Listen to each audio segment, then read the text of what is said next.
Ladies and gentlemen, thank you for listening, downloading, and subscribing to the latest edition of the 12 Kyle Podcast. I'm 12 Kyle. Check this out. On this podcast, we're going to talk about black women. More specifically, we'll talk about some of the things that black women deal with. And I've got some special co-hosts coming through. On this podcast, Bibbi and Mya from the We Did That Shit Podcast will be in the building with your boy. They're one of my favorite podcasts. And after you hear this podcast, they're going to be some of your favorites as well. So sit back, relax. We'll drop the theme music and we'll get the podcast jumping. Let's get it.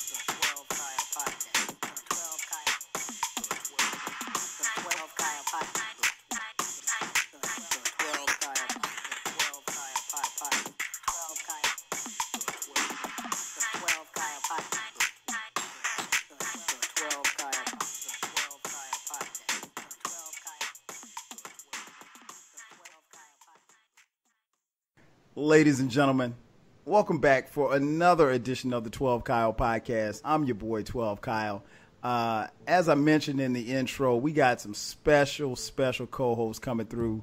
The creators of the We Did That Shit Podcast are in the building. First, let me introduce them. My first guest hails from Camden, New Jersey. She's a mother, as I mentioned, a fellow podcaster, a world traveler, and an entrepreneur. Ladies and gentlemen, welcome into the podcast for the first time, my homegirl, Bibbi. Bibbi, what's up? What's up? I'm going to have to hire you to do my intros. What's up? What's good with you? I'm chilling. We made it. You made it. You did that shit. We did. We about to do this shit. We about to do this shit for real. And her partner in crime also hails from Camden, New Jersey. She's also obviously a fellow podcaster. She's a traveler and an entrepreneur as well, and she has pretty feet.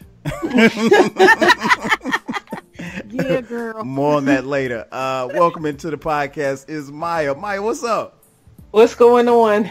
Let me tell you something. If I have nothing else to offer, the pretty feet is going to get me everywhere I have to be in life. Hey, a lot of women can't say that. They can't say that they got pretty feet.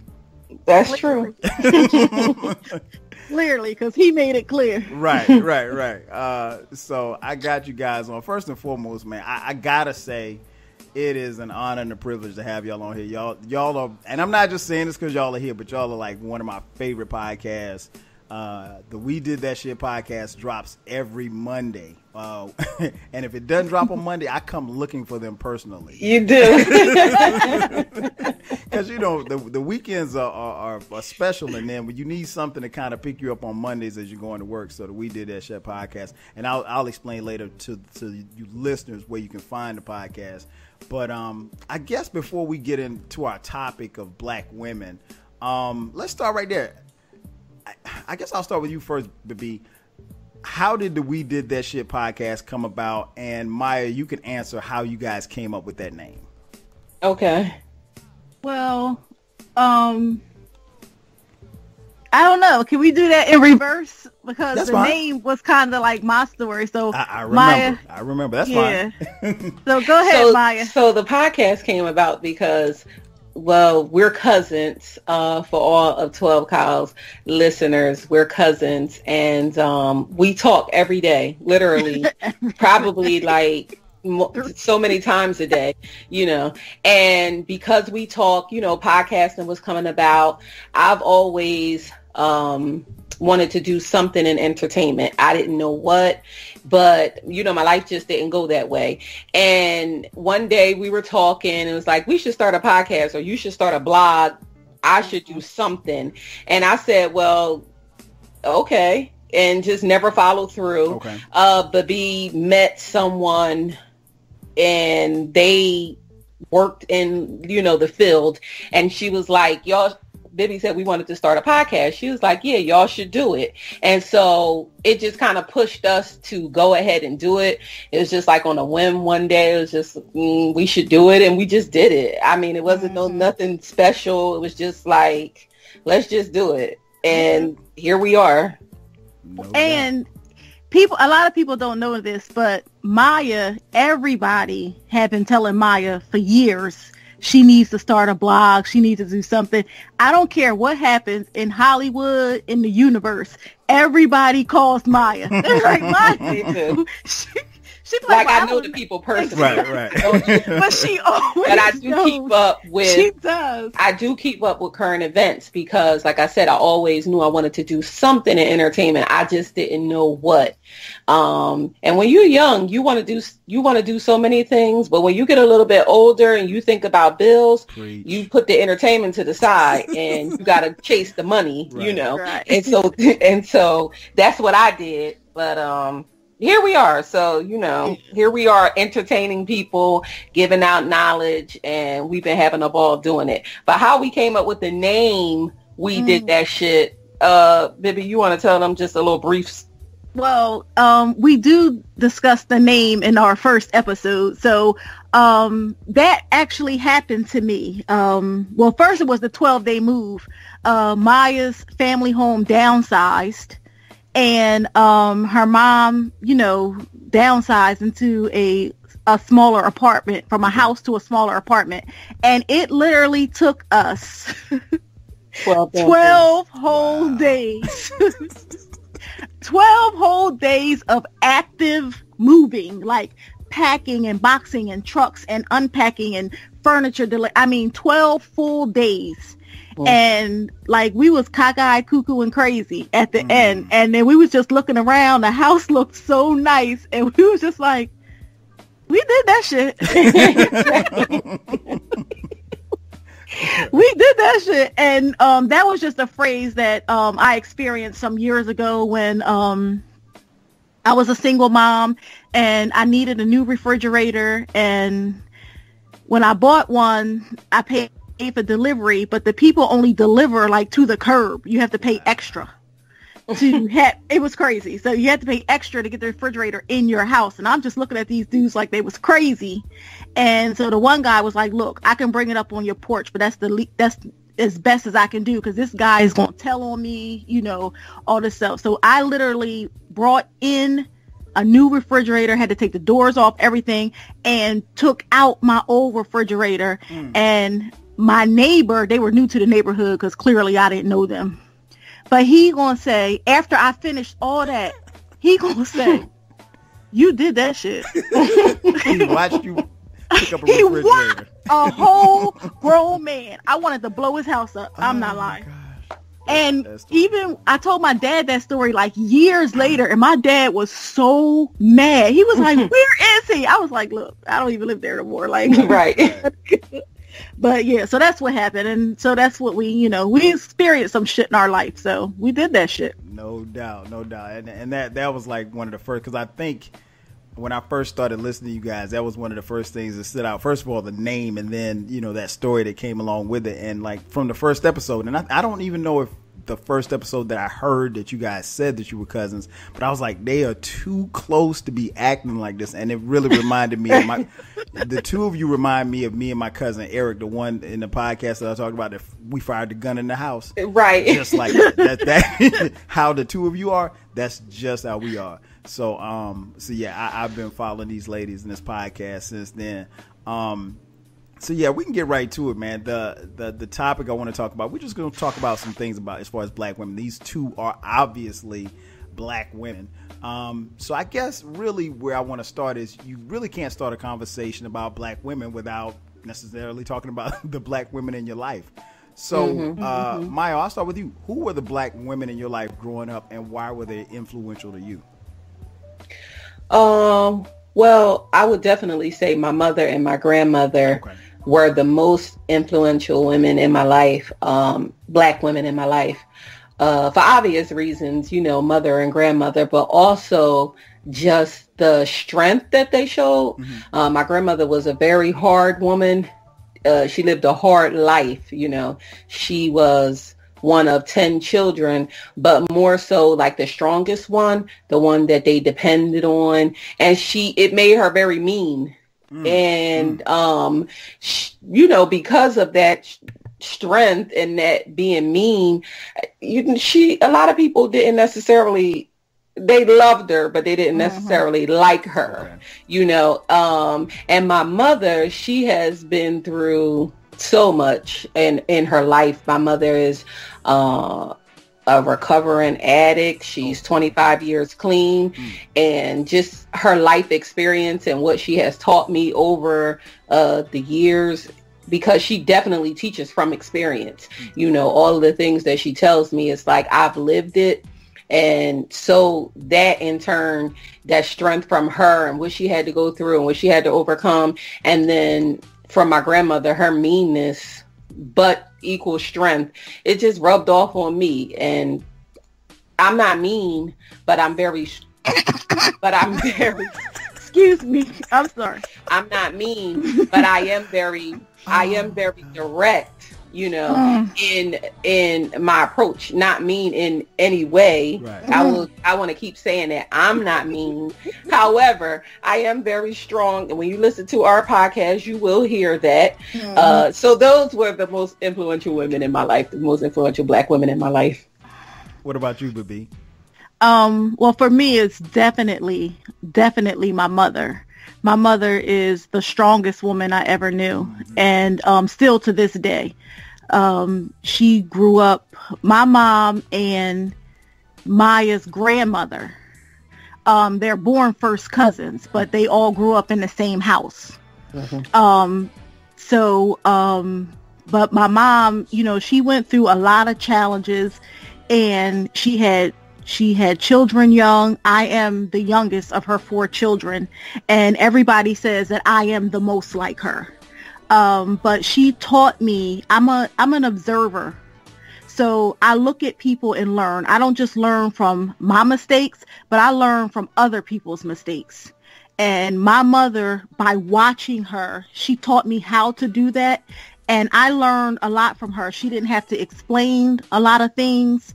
But she overcame a lot of obstacles, as a Black woman, a lot of racial things we went through. I remember going through a lot of racial things. My mom is fair, and, people looking at me because I was a brown child. And I mean, for years, I thought I was like, real ebony until I did, because they would call me chocolate drop and, all this stuff. Ain't nothing wrong being chocolate at all. But I really thought I was part of the club. And then I grew up and realized like, oh, I'm not in. Like they like, no, you're not ebony. Oh, okay. Sorry. But, and then other people, women, there's a few teachers that I admire, but other than I admire people from afar, and for different things. So a lot of people are not like, there's a woman that goes to my church. We dance together. Min Sin. I love her. When you say dance, clarify. What do you mean? Well, I'm in the ministry of movement. Oh, okay. So, not like dancing at the club. The podcast has some younger listeners, right? And we don't want to get it confused. So I'm in the ministry of movement, and certain people that I admire from afar. Sometimes I tell them, and sometimes I don't. So my mother, my best friend's mother, I call her mom as well. I guess we're the 2 most influential women in my life. Okay, makes sense. I much like you two, I have the same. My grandmothers and my aunts, all of them really. My grandmother, particularly my mom's mom, she was like the epitome of strength. She passed away when I was 6, but she did something that I think was very influential to me. Was that, and it was really a show of her character. She was. Picture a Black woman with 6 kids, husband and 6 kids, living in the South, and she couldn't find work. And this was like the late 50s, early 60s. So, she did what a lot of people did. She went up north, but she didn't take her family.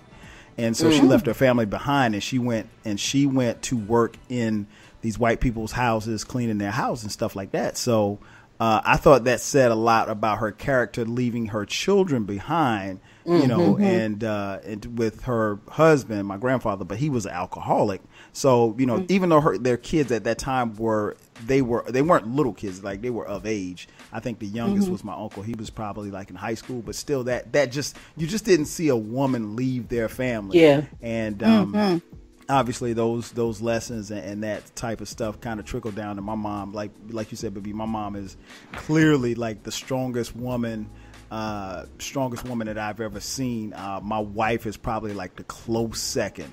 And when I started thinking about doing this podcast, what I really saw was that more often than not just my wife, but even women that I've dated in the past, and also you know, women that I have become friends with over the years, like they all had that one thing in common where they were just these strong black women. So I just, you know, I don't get me wrong, I understand and like a party girl, but you know, the women that I've pretty much surrounded myself with, you know, they just wasn't with the foolishness, you know. So so that actually leads me into my next question. When I think about the phrase strong black woman, now that gets mentioned a lot, and sometimes it carries, for whatever reason, it carries a negative connotation. So, and I'll start first with you, Bibbi. When you hear strong black woman, what do you think when you hear those words? When I hear strong black woman, I think independence, resilience, nurturing, adaptable. These are things that make black women strong. That regardless of what is going on around them, they find a way to continue to make it, whether they have children or not. And a lot of black women, especially black women, when they reach their 30s and 40s who don't have children, they have people in their life that depend on them, that they take care of. And so when I think, you know, I don't, a woman walking around loud, goosenecking, snapping fingers, that's not a strong black woman to me. I agree. You know, that's not a strong black woman to me. So when I hear strong black women, that's the first thing I think about. Someone that, you know, you can put them in diverse situations and they know how to respond. Even when they're struggling, they're going to come out on top, you know, and they still have femininity and poise. That's what a strong black woman is to me. No doubt. I agree totally. What about you, Maya? Well, I don't know if I could say anything better than what Bibbi just said, because I mean, you said a mouthful and it was true. And thank you for mentioning the strong black women who are, like myself, are in their 30s and 40s, who, just because you don't have children, you still have people who depend on you and that you take care of. I totally agree with what Bibbi said.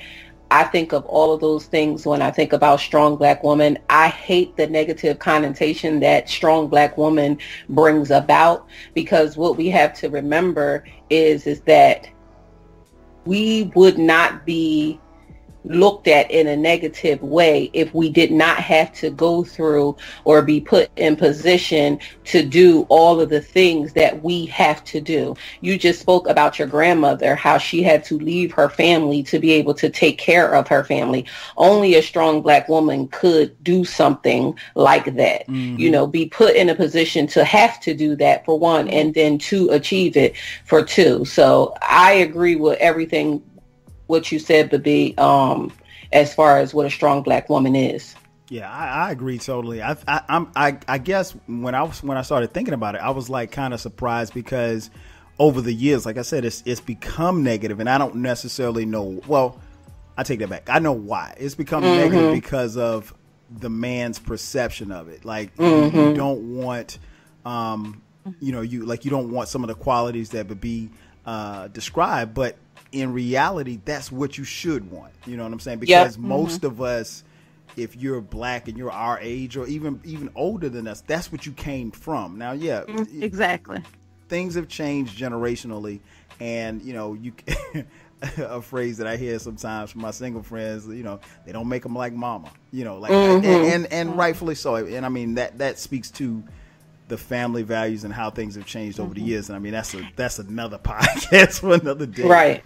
I don't necessarily agree with that either. They do make them like mama, but I'm not your mama. Right. You know what I mean? I'm not your mom. And so, you know, and I think a lot of that, you know, this men wanting to be taken care of, I think that more women want to take care, and they do when they feel secure. Right. Exactly. So, yes, they still make them like mama, but I'm not your mama.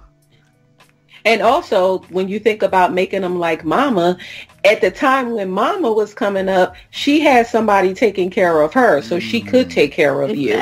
Now you want a woman to go to work, come home, raise the children, cook the food, take care of you, split the bills. You know, women have more on them than ever before. And not saying that mama didn't have a lot on her. I'm not saying that at all. But if you put someone in the position that your mother was, then maybe they would treat you like mama and them. Okay. That's all I'm saying. Okay. Now, I wrote something down here when I was trying to come up with, you know, my thoughts on this show, and I started thinking of words that would, you know, kind of describe the black women that I generally have surrounded myself with and been surrounded with, women that are driven, assertive, and focused. Like those words just kind of jumped off the page when I started writing. You know, those words are commonly mentioned with black women, but sometimes there seems to be a quote unquote issue or quote unquote misconception with when you put those words with black women. So, and Maya, I'll start first with you. What are some of the misconceptions that people often cast out about black women? Anger. The biggest misconception I think that people cast out about black women is that we're angry. And we did a show about black women and specifically talked about this topic about angry black women. I think that when you are assertive and when you are focused, when you are determined, then automatically you are looked at as angry, you know, and it's not angry. I talked about my grandmother and I talked about how she was mean, and I said, I'm not mean, you know. Excuse me, I'm sorry. Are you okay? It was something caught in my throat. Oh, okay. And I talked about the fact that, and I will continue, and I talked about the fact that I'm not mean. I don't think that being direct, I don't think that things of that nature are being mean. I think that it is just what it is. But I think the biggest misconception is that black women are angry. And just because you, I'm gonna say the kids' term, just because you boss up, you know, that's one of the kids' terms. Just because you boss up does not mean that you're angry. It just means that you know how to take care of your business. You are focused and determined on what you want, and you go after what you want. But you can be laid back when put in a position to be that way. So I think that's definitely one of the biggest misconceptions, that black women are angry. Okay. What about you, Bibbi? I think along with anger, one of the biggest misconceptions is that independent black women don't need a man. And let me just say this for the record. I love black men. And I feel like we need our men. We need black men. We need them. And I think a lot of times that, you know, I pay my own bills, I get it done, I don't care, you know, that's not strong black woman talk. Right, of course. That's not strong black woman talk. So we need our men, and it's a misconception if you think that because a woman is out here and she's doing her job and she's making decent money that she does not need a man, because we were not created to be by ourselves. We just were not. As human beings, we crave companionship. So, and you know, I am not attracted to white men at all. Me either. At all. And white women or white men. So you know, so we need our men to do what we need, and not just always in intimate or romantic relationships. We need our men to be there for us, to make us feel secure, to make us feel wanted, to make us feel important. My son, I've been teaching my son how to be a gentleman since he was very young. And I mean, it took a little time because he's autistic and he really doesn't understand why he has to do certain things. But now when he goes out with his sister, even though she drives, he opens the door. Mm-hmm. He makes sure she's in the car. He'll bring the groceries in. He's a alpha male. He just makes sure that she's always okay. So, we need them and we need men for those purposes. And I feel personally that men have a responsibility to the community. Mm-hmm. And when men take care of their responsibility to the community, women may be a little more lax, for lack of a better word, in the way that they respond to men. Mm-hmm. That's a good point. That is a very good point. I think it's there are a lot of misconceptions out there, and I think we as men, we're I don't want to say partially. A lot of times we're responsible for them because I think a lot of times some men, I won't say all, some men will try to, lump women into a certain category or certain categories. And I think, we don't necessarily do ourselves or the women for that matter, any type of justice.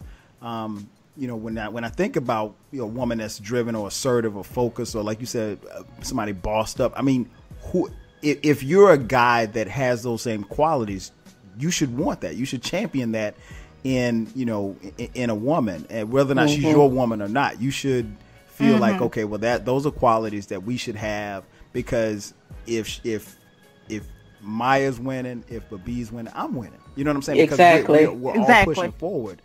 And I think, and I know it speaks to, where we are as a society and as a culture, where we've kind of lost our way to some degree.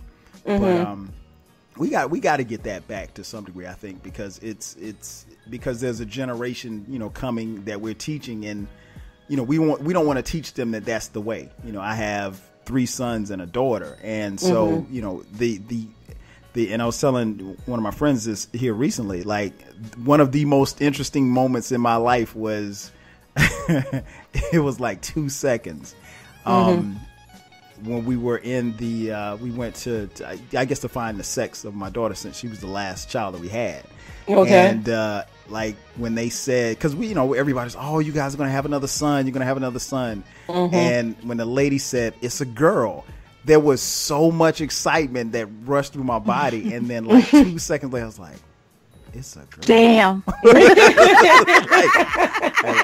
like I know what to do with these little boys. Right. A girl, I don't know what's going on here. So I mean, and she is like daddy's girl, and she is just like everything. So it's like I've been even more sensitive and more, I guess, more aware of, because I'm going to have to raise a strong black woman. And but I think, we as men, I think we miss the boat sometimes, and we try to put, I don't think we try to, we whether or not it's intentional or not, we put them in the same boat, and that doesn't help any of us, to be honest. So yeah, I definitely agree. Before we move on to our commercial break, what is it, Bibbi, what does it mean to you to be a black woman? It means that I'm always on. I am always on. As soon as I leave the house, and even in my house, because I have a daughter and I have a son, and I have to be an example for them. But as soon as I leave the house, I always have to be on. I just feel like every single day, like I care about what I wear to work. I get fully dressed to go to the store. I watch what I say in certain areas, because someone is always watching. Hopefully they're watching and learning and wanting to emulate, but some people watch and judge, or, a lot of people just wait to say, oh, well, look, that's how they are, things like that. So to be a black woman, you always have to be on. You always have to be self-aware. You have to know where you are, where you're going, what you're saying, how you're going to get there. You always have to be on. And what about you, Maya? I think that to be a black woman is power. When I think about being a black woman, I think powerful, because we dictate and create everything. Always have, and we always will. So when I think about being a black woman, I agree with you, Bib, 100%. You always have to be on. Now, whether someone is looking at you and, like you said, wanting to emulate, that's wonderful. If they're looking at you and saying, "Let's see how they act," you're right. That is how we act. No matter what how we are, yes, that's how we are. Because we are chameleons, we definitely can do, say, become anything. And so black women, black people in general, you know, are powerful. But black women, like I said, we create and dictate everything. Nothing gets through life without coming from a black woman. Nothing. Right. You can't do anything in life and it did not come from a black woman. The way you eat, the way you move, the music you like, what you eat, your hairstyle, everything came your full from lips, your full hips, everything. They want everything. Right, came from a black woman. So being a black woman is powerful. No matter how someone looks at us, white people, they look at us, you hate us because you ain't us, you know. And so everything with us, by us, from us is powerful. No doubt, no doubt. Let's take a quick commercial break, and on the other side, we'll be back with Bibbi and Maya from the We Did That Shit podcast. Sit tight. We'll be back in just a second. Is that iced tea? Nope, it's lemonade. Is that iced tea? Lemonade. Iced tea? What's with these people, man? Lemonade. Read the sign. Lemonade. Read it.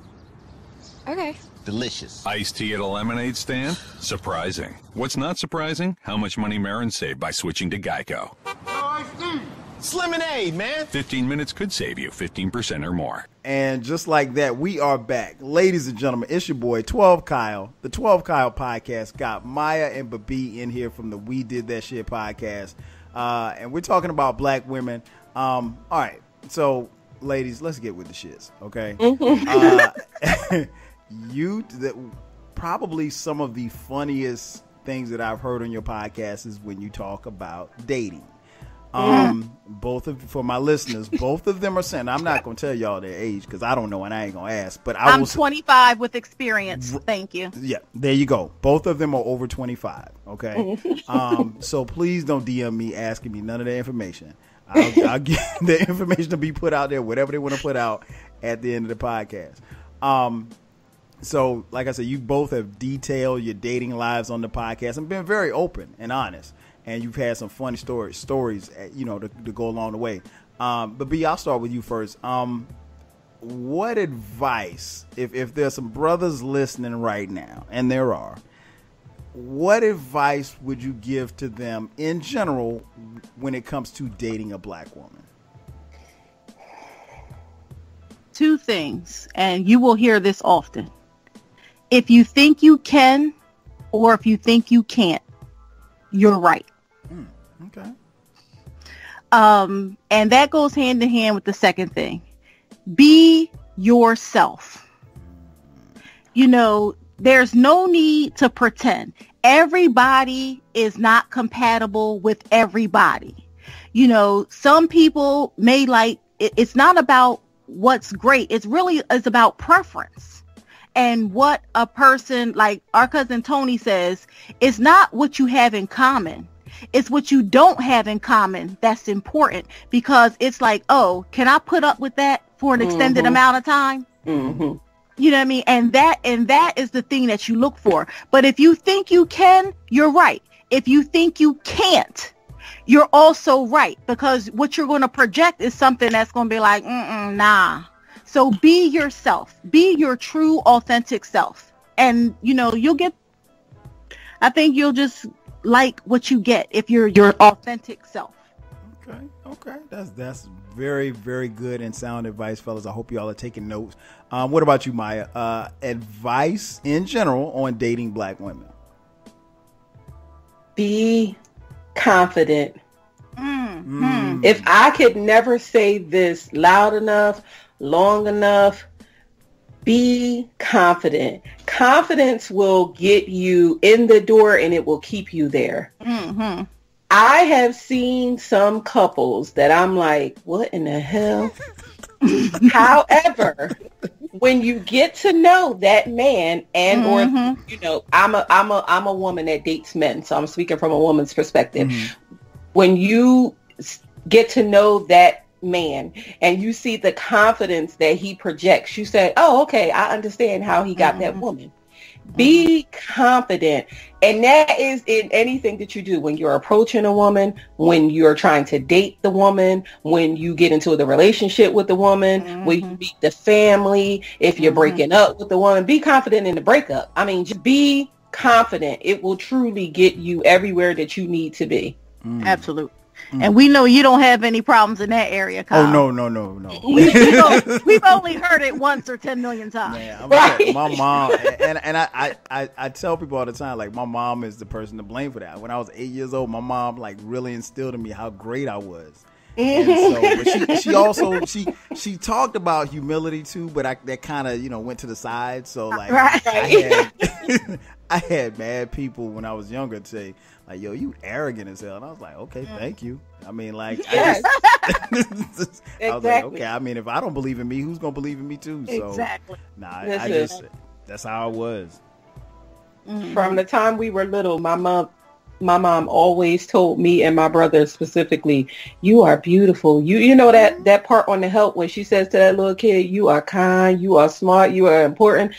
Cheryl been telling us that for forever. And me and my brother believe that. We know that 100%. Right. Yeah. And that, to be honest, that's how it's supposed to be. And I mean, like you, and don't get me wrong. I understand why some people, have self-esteem issues, but never been with me. Right. I can make a mistake. I'm still going to feel confident about it. Right. Exactly. But I can get it together. Now, the next question I had, another thing that you guys do very well on your podcast, and I really love, is that, you talk about your careers and your fight up the ladder, if you will. And for those of you listening who've never heard their podcast before, like they don't play around. Like these are two very career driven women. So, and Maya, I'll start first with you. How do you deal with navigating with race and gender in the workplace? Because as we all know, in many different career paths, black women tend to earn significantly less than their white counterparts. So how do you deal with race and gender in the workplace? Well, in the career that I am in now, it's a difference from where I came from. I used to work in corporate America. I used to work for Johnson & Johnson, and that was something that I had to go through there. Okay. And I had to navigate more with relationships than I necessarily wanted to. I'm definitely a person who does not believe in befriending coworkers in a certain kind of way. Speak on it. I feel no like kind of way. That would be absolutely kind of like zero kind of way. I mean, from all of the jobs that I've ever had since the time that I was very young up until now, I can count on one hand the number of people who I've kept in contact with at work or who I've built relationships with. I'm one of them kind of people who I feel like we're coworkers. Let's come in, let's do the job, and let's go home. I don't need to be like going after work with drinks with you because I don't want you to look at me a certain kind of way when I'm not in the professional environment. When I'm not in a professional environment, I may not act professional. And I don't need you to judge me in that kind of way. In the career that I am in now, because I work for an African country, I've been very fortunate to not have to deal with the yesteryears of gender and race. Okay. because I work for the African country, we are in position of power. And so that hasn't been been brought to the forefront in where I am now. But how I used to deal with it was just exactly like I said. I was very assertive and I was very direct. And I deal with my job like that now too. I'm very assertive and I'm very direct. My coworker likes to say that I'm a bully, but I'm not a bully. I just am very firm. I don't have time for the small talk. Let's get what we need to get done and have small talk after that. But I would just give anybody advice in saying that relationships inside the workplace are important, but don't cross boundary lines. Friendly is what it is. Good night, good morning, and let's get to work. I don't think that you need to be everybody's friend, and I don't think that you need to be everybody's everything at work. I think you need to take care of yourself, especially as a Black woman. Like you stated, we earn less, we're looked at as less, but when you assert yourself, when you make sound decisions, then you'll get to where you need to be. Okay. What about you, Bibbi? In the workplace, how do you deal with navigating with, issues of race and gender? Well, my experience is totally different from Maya's. I work in HIV and AIDS. I have done so since 1988. I started as a... Yeah. I mean, right after the third grade spelling bee, I felt like I needed something more meaningful in my life. She was a whiz kid, people. She was a whiz. She was Doogie Howser. So for me, in my younger years, it was like passion driven. The virus affected more people that looked like us, but there weren't a lot of people working that looked like us. So it was what I enjoyed. It was helping people, and I worked from the heart.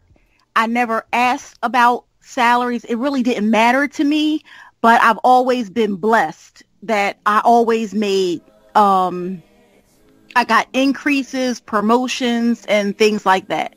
And so then I came to a point in my career where, and it was still very early in my career, I was sought out to be a consultant on an international project that was funded by the United States Department of Defense. And I worked in Africa for 3 years. And when I came back, it was very difficult for me to find a job. They said that my experience had now far outweighed my education, and I needed to go back to school and get either a master's degree in social work, which wasn't happening because I got my own problems. I'm not listening to yours. Or a nursing license. And I was like, nursing? What does that have to do with, what I do? I help people, but I figure I'm good at math and science, so I went with nursing. So I will say that going to nursing school, even though I hated every day of it, I did get the bang for my buck.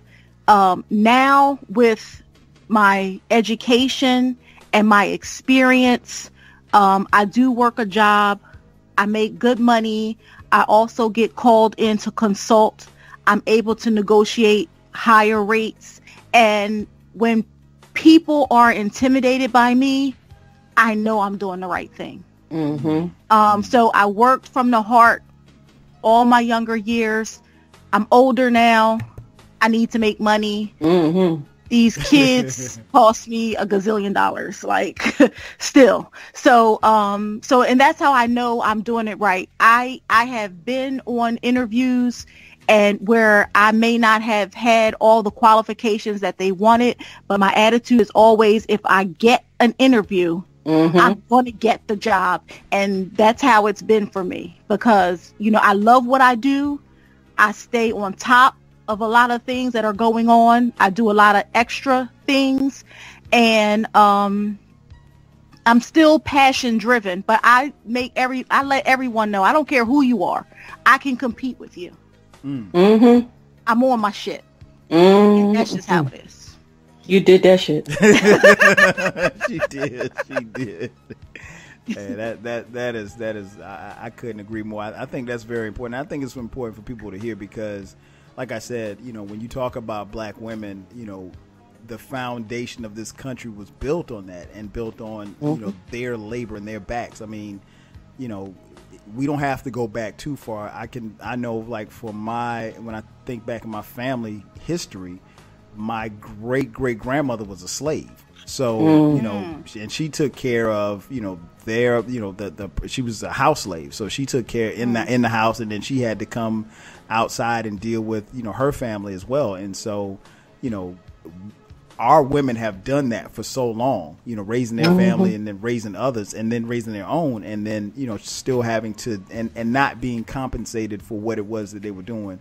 So that's important. And I would hope that we'll see, you know, that gap as far as the wage gap being, you know, closed. Because here's the thing, and that was a topic of discussion that I know you guys had talked about, and several other podcasts talked about before, about how, you know, the pay difference between women and men. But here's the thing, when they talk about the pay difference between women and men, they never mention black women. Right. Never. It's right. always they'll say women, but don't assume that they're talking about black women, because in some industries, in some lines of work, there's even a gap between what white women make and black women make. So, so it's got to get better. We have to push towards that. Now, I mentioned a little earlier, and the people who listen know that I'm a father, and like I said, I have a daughter. And so, like, I've always... Okay. Sorry. Maya's calling somebody. My bad. No, it's all good. It's all good. I've always, you know, heard, I don't want to say always, I've heard a couple of times in my life, you know, don't deal with a woman who has daddy issues. And I get it to a degree.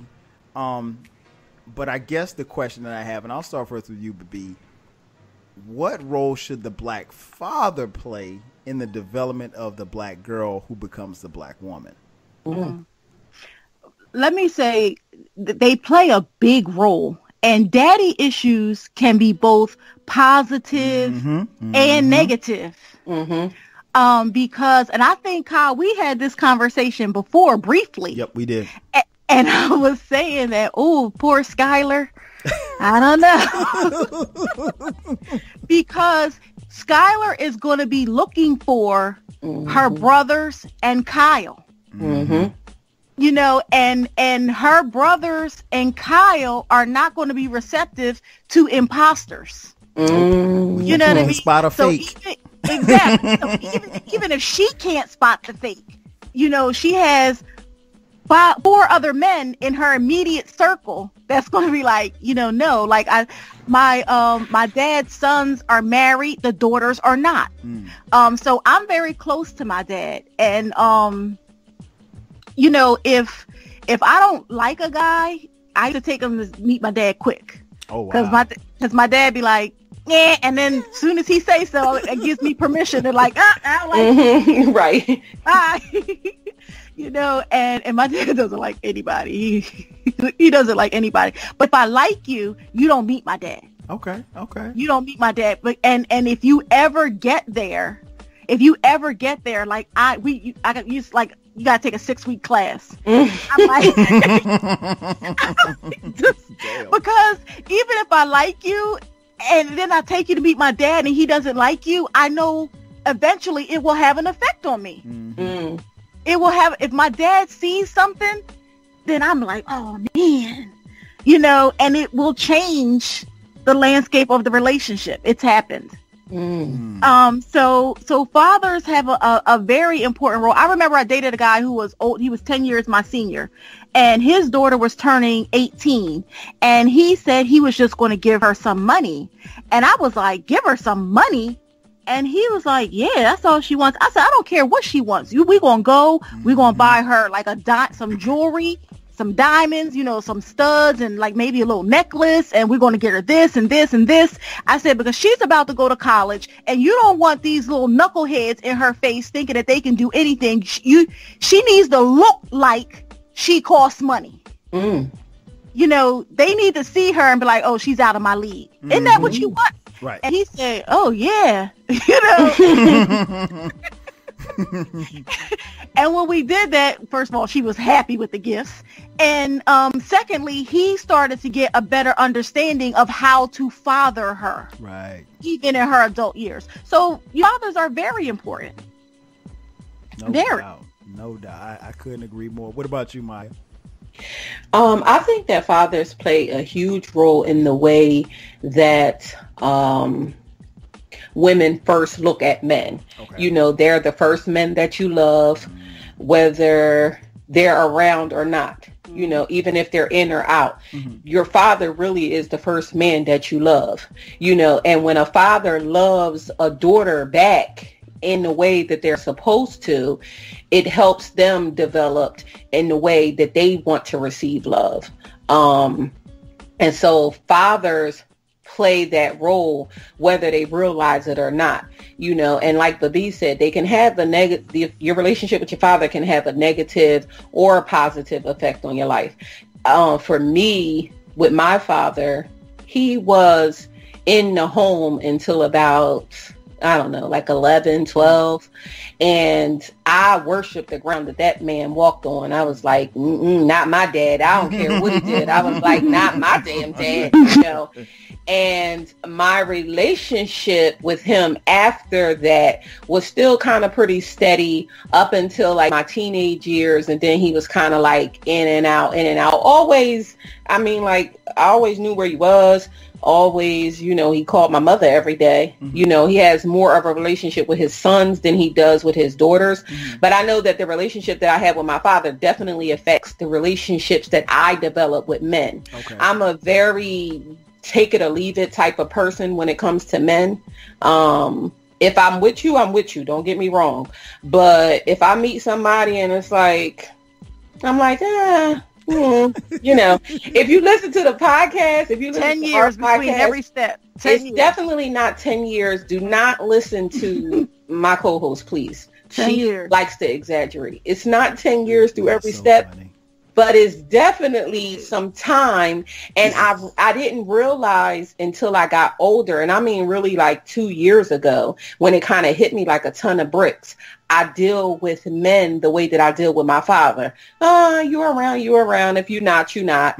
And so it's important to develop a relationship with your daughters because, as I stated, they're the first men that you love. The way that you parent them, the way that you love them, the way that you guide them, the advice that you give them, whether it be about life or boys or whatever, they're always listening. And in the back of their mind, those things always come. So when you're not around,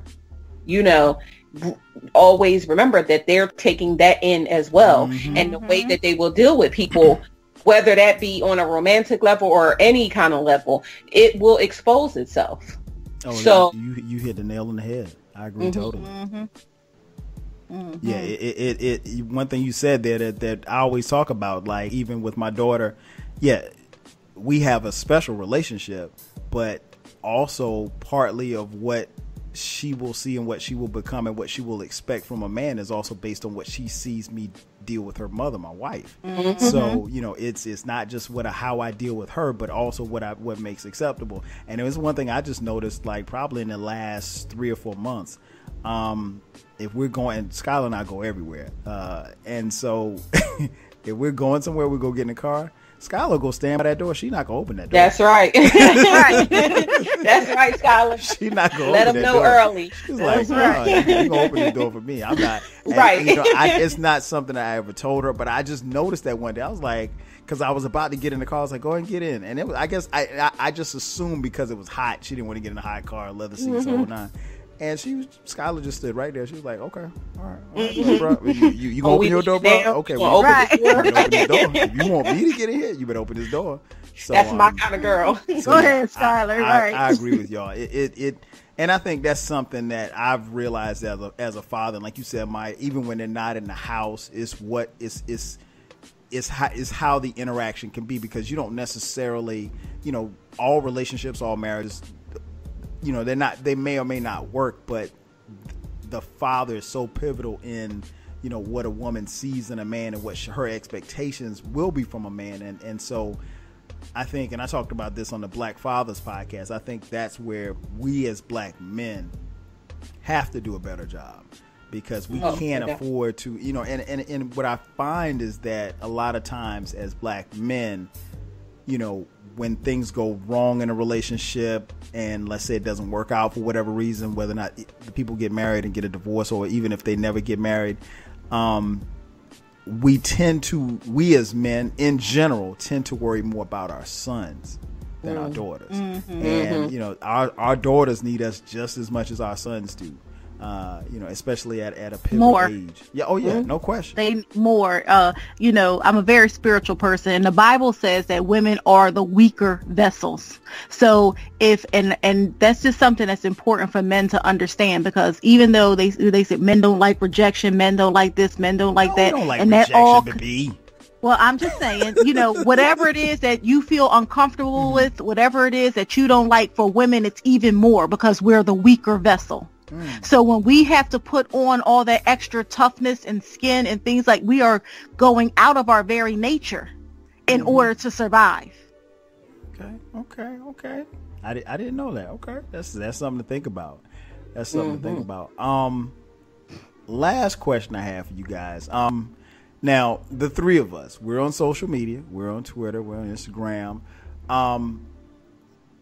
I don't want to bash the brothers, but some brothers swear they love black women, but that, you know, that the black woman that love through Instagram is in filters. You know, some of the filters, are they exotic? Are they the ones who you can barely determine their race? Or better yet, some of those who tend to turn and gyrate their bodies, aka twerk. So Mya, what are your thoughts on women who have taken the route to show off their bodies to attract men and wealth?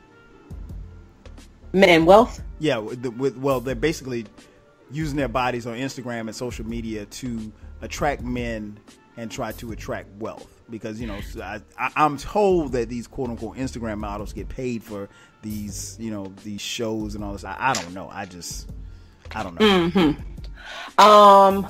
Every day I am on social media. Every day I feel like I post, why the hell are you showing your naked body to the world? I really feel like I post that every day because it's something that I don't understand. Now, here's the thing. If you want to show your naked body, do you. Do what you want to do. But the fact that it's so acceptable now, the fact that it's such the norm now, it gets under my skin a little bit, because I just feel like a man is going to want you no matter what. They're going to want you whether you cover from head to toe or whether you butt ass naked. Trust and believe. And it all goes back to something that I said earlier. Confidence. Confidence is sexy. You know, you don't have to, you can walk into a room and be a confident black woman, hold your head up high, show decorum, class, strength, all of those good things. And someone is going to see that. It will lead you, your confidence in who you are and what you possess, which is power and magic. It'll come into the room before you come into the room. When you showing your naked ass body on the internet, it's showing no confidence. It's showing no confidence. It's not leaving anything to the imagination. And really, it just is like advertisement for nothing. Because here's the thing, you're trying to attract wealth. Most of the times, the guys that you're going to attract are broke. And they putting on a front, that they got some money. And believe me when I say that broke guy who looked like he got money, 9 times out of 10 he don't, because money is quiet. Always remember that money is quiet. When you have money, and when you're used to money, and when you're used to nice things, you're used to going to nice places and all of that, you don't have to be loud or boisterous about it. It just exudes who you are. It is what it is. You know what I'm saying? And when a man knows that he got to work hard, that will exude. My uncle gives this analogy. He talks about the bad apple, right? I mean, the apple tree.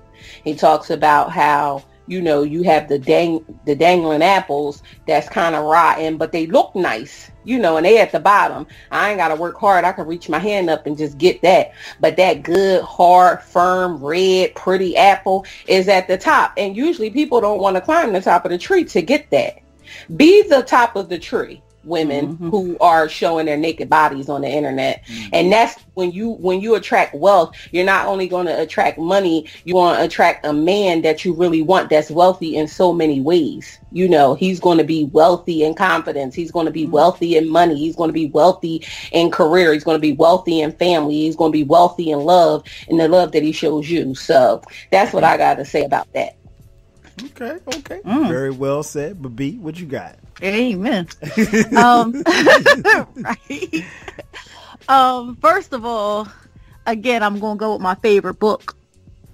The Bible says that a prostitute is better than a whore, and at least she gets paid for what she does. It says that in the Bible, Bibbi? That in the word. Okay, you got to send me the script. And I'll get you the address. Not that I'm interested in strippers and whores. Just get that clear. I'm not with the shits. So you know, that's the first thing. So you can't control how people think of themselves. You know, I used to say all the time when I see girls scantily clad and, you know, walking, like, I always say, you know, people will talk about them and stuff like that. And I always say, you know what? Different people need different things to feel sexy. You know, different people need different things to feel sexy. And if that's what makes them feel sexy, have at it. Now, as far as a man that's attracted to that, I'm not interested in. Period. So he's not attracted to me anyway. You know, he's not even looking for a woman. You know, he's looking for something to do. So, and I don't have a problem with questionable race women, you know, and all that kind of stuff, because the only issue I have with that is if that's all you're attracted to. You know, you love who you love, but if that's all you're attracted to for whatever reason, it just says something about you. Right. You know, that you know, you're shallow. You're just looking at aesthetic, and who needs that?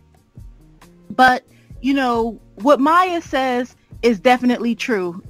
People like low-hanging fruit because it's easy, but I have never desired ever to be easy. My mom always said, nothing worth having is easily acquired. Better preach. Nothing worth having is easily acquired. And a lot of people have said I was pretty, but pretty has never gotten me anything worth having. I've worked for everything. So, you know, how people want to live their life, I don't judge, you know, but I look at that when you know, if somebody's trying to talk to me, I ask them, "Oh, do you date white women?" You know, because me too. I'm not interested. Me either. I'm not interested in a man that dates white women. Wow. I'm just not. So you know, that's how I feel about that. You know, the people that like the men who like that are not going to like me anyway, and I'm certainly. You know, they're not for me. And also, as far as getting the money, you know, men with money want wise women. This is true. You know, men, they will throw some money just like sport at, you know, the flavor of the week or something to do. But right, you know, right. Men with real money want wise women. Women that's going to make sure that they have money to last their lifetime. You know, they're not looking at somebody who just wants, you know, a new Gucci bag every single solitary day. That's not a turn on for them. That is so true. And I think, you know, it goes back to what you said. You know, anything and anybody worth having, you know, you got to put in the work for it. I just personally speaking, anybody I dated or anybody I was interested in, even when I got married, no, I want to actually work for it. Because if it comes that easy, as much as I might think I got game, I don't want it if it's that easy. I just don't. Right. That tells me that something's not right. And to anybody that's out there, that's listening, that's twerking, and your Instagram model. I mean, get your money. I mean, Right. Personally, I would tell you to go to Magic City and do where you can get legally paid for it. But hey, knock yourself out. But but yeah, it's that whole dichotomy is always interesting, because I think it's a part of where we are in society. It's I guess the need, and I haven't understood it, and I only know about it because if you're on Instagram, you don't have to follow any of those accounts because the algorithms, something's going to pop up in your little search thing. So and you have to mess around and go down a rabbit hole, and you'll see a little bit of anything. But before we get out of here, I told the people that you guys are on social media. And I guess I can start first with you, Bibbi. Tell people where they can find you, how they can listen to the We Did That Shit podcast. Put your business out there, whatever business that you would like to be put out.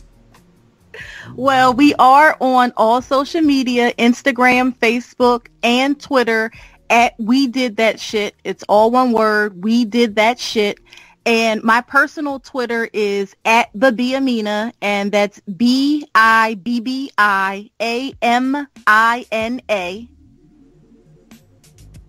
And Maya? As Bibbi said, we are everywhere under We Did That Shit. My personal Twitter is MyMy13. That's MYMY13. And you can listen to We Did That Shit podcast. As Kyle stated in the beginning, we drop an all new episode every Monday, and we're literally everywhere you can find a podcast. So that means Spotify, iTunes, Google Play, Breaker, Stitcher, Castbox, anywhere that you can find a podcast, you can find We Did That Shit podcast. And it's under We Did That Shit. But shit is S with a hashtag, an exclamation point, and a plus sign podcast. So it's right. We Did That Shit podcast. That's true. And I mean, it's everywhere. And a podcast is out every week. Obviously, you folks know where to find me. Before... You know what? I got one more question for Maya before we get out of here. Sure. And Maya, I'm going to put you on blast. Okay. I know you don't mind people knowing your business, but I got one question for you. It's cool. Is your room clean?